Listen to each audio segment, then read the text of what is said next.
Sounds like, actually, the exhibit sounds very much like the experience I had with the Rolling Stones. I went on the road with them when I was in my 20s and sort of was in those places backstage watching them from behind, from sitting on the stage. And you feel like they are the band that they're the ones who lasted. The Beatles broke up so long ago. It's before I was even aware of it. So the Rolling Stones are rock and roll at this point.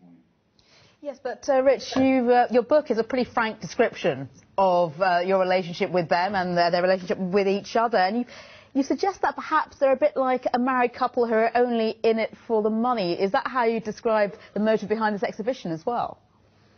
No, I don't think. I mean, what I'm saying is that's a friendship. What's amazing about the Rolling Stones is Mick Jagger and Keith Richards are songwriters.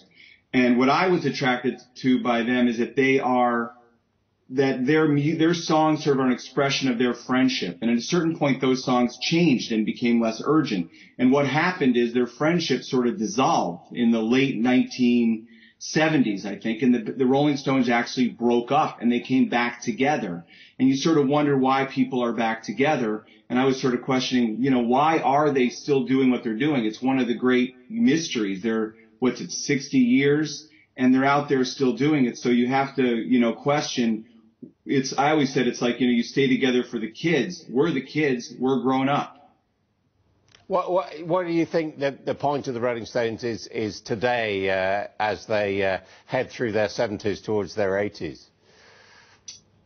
It's interesting. The Rolling Stones heroes were guys like Muddy Waters. I'm from Chicago. Muddy Waters played until they had to carry him out.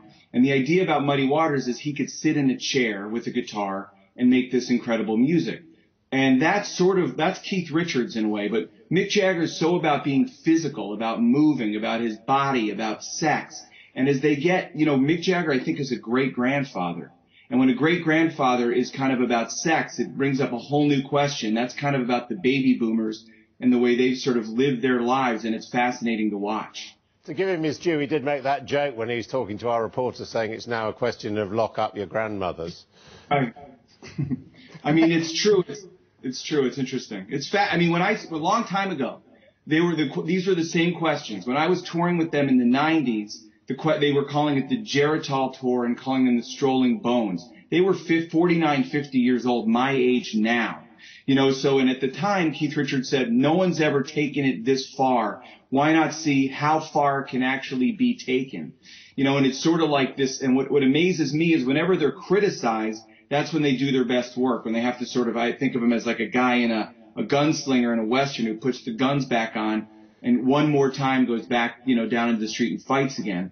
Sort of their last great album was Some Girls, I think, and they made it in the 70s, right when the punk rockers, when Johnny Rotten was saying the Rolling Stones are old, get off the stage. That was in 1977. Just finally, what about their style? Because this is going to be a visual exhibition. Are they significant contributors to style? The way I always heard it is that one morning Keith Richards couldn't find his shirt and he put on a Nita Pallenberg shirt by accident, and that changed the way everybody dressed for the rest of the world. So basically, when I was a kid and I wanted to dress up like the Rolling Stones, I would get one of my sister's shirts, and that would make me all the style in the world. So I think we're living sort of in the world they created. They're so everywhere you don't even take notice of it.